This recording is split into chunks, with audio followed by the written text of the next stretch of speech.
प्रमुखता मिली है कि इस जन्म में रह के हम लोग उस परमात्मा से जिससे हम लोग बिछड़ के इस संसार में आए हैं, उनसे प्राप्ति करने का ये बहुत ही अच्छा सौभाग्य ये जन्म है।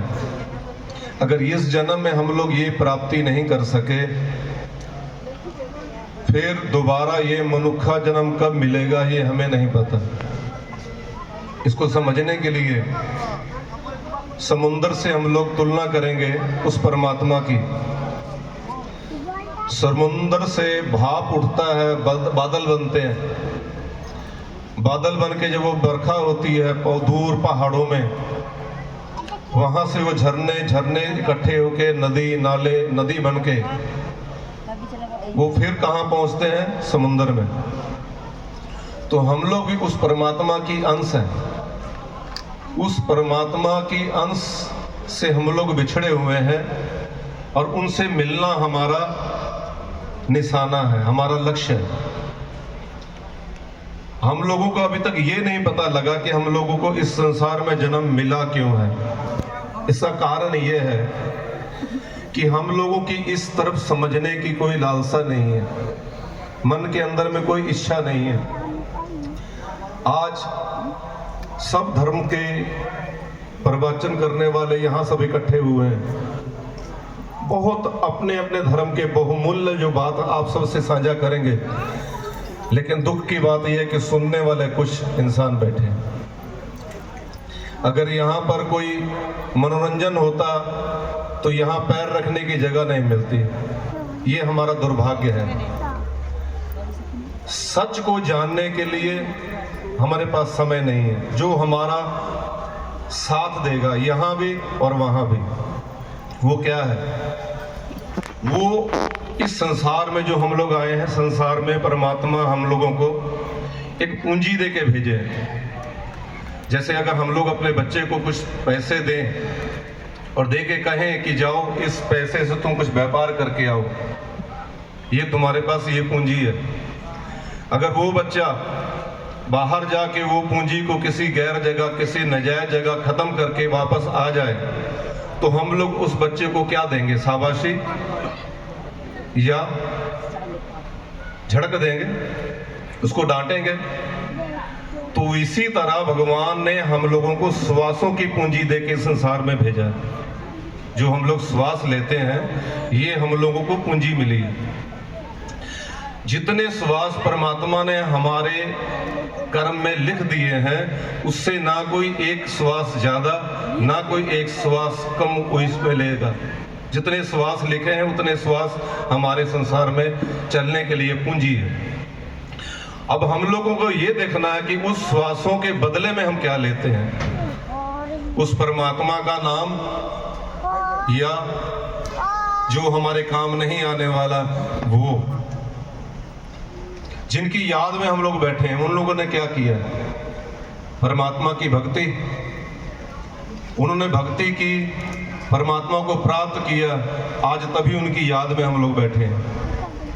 वरना उनके साथ और भी बहुत इंसान हुए होंगे जो जन्म लिए और चले गए, उनको तो कोई याद भी नहीं करता। सो इसलिए हम लोगों को ये समझना सबसे पहले ये पड़ेगा कि हम लोग इस संसार में आए किस लिए हैं। जब ये हम लोग को समझ में आ जाएगा, तब हमारे अंदर ये सवाल पैदा होगा कि हमें क्या करना है। जब अंदर में ये सवाल पैदा होगा हमें क्या करना है, तब हम लोग धर्म के रास्ते में चलते हैं। हर धर्म एक पंथ है, एक पथ है, एक रास्ता है उस परमात्मा को मिलने के लिए, उसको प्राप्त करने के लिए। कोई पैदल जाता है, कोई रिक्शे से जाता है, कोई बाइक से जाता है, कोई कार से जाता है, कोई रेलगाड़ी से जाता है, कोई बाई एयर जाता है, लेकिन जाना एक ही जगह है सबको।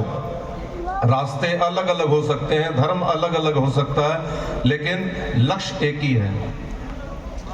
इसलिए हम लोगों को सबसे पहले ये समझना है कि जो श्वास को हम लोग लेके आए, इस श्वासों को सफल कैसे करना है। क्या कर्म करें जो हमें वो परमात्मा की प्राप्ति हो जाए, क्योंकि कर्मों के ऊपर निचोड़ होगा। आपने अच्छा किया है, आपने गंदा कर्म किया, अच्छे कर्म किए, शुभ कर्म किए, उस हिसाब से हम लोगों को आगे उसका फल मिलने वाला है। इस संसार में हर जितने जीव जंतु हैं और इंसान सबसे श्रेष्ठ माना गया है।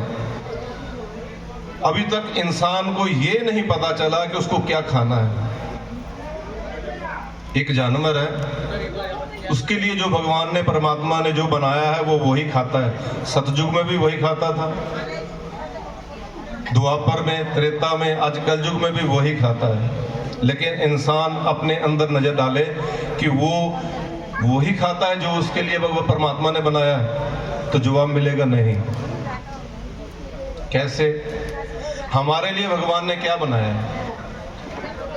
इसके लिए गुरु ग्रंथ साहब में लिखा है कि अगर आप किसी के ऊपर दया करते हैं, दया अगर किसी के ऊपर करते हैं, तो वो जो कर्म बनता है, वो कर्म आप 68 तीर्थ में जाकर जो प्राप्ति करेंगे, वो किसी के ऊपर दया करके वो 68 तीर्थ का फल आप प्राप्त कर सकते हैं। इतना बड़ा फल है किसी के ऊपर दया करना।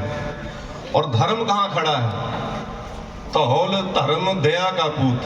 जो धर्म है वो दया का बेटा है। जहां दया है वहां धर्म है, जहां दया नहीं वहां धर्म नहीं।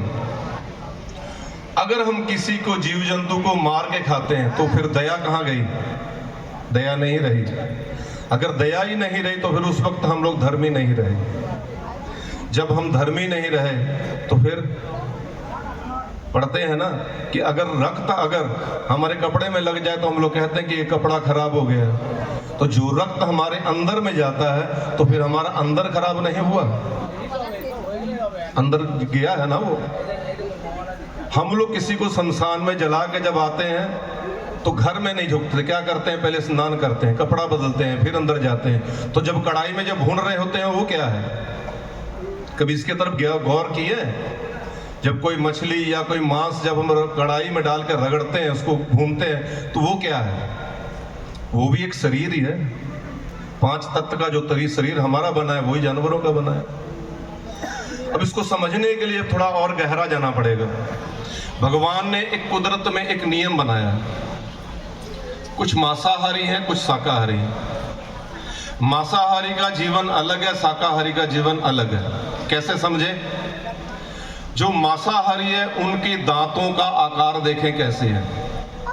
उनके दांतों के बीच में 2 नकूले दांत मिलेंगे आपको, जो मांस को चबाने के काम आते हैं। जो शाकाहारी जानवर है उनके दांत देखो पूरे प्लेन है, जैसे गाय, भैंस, बकरी, इनके दांत।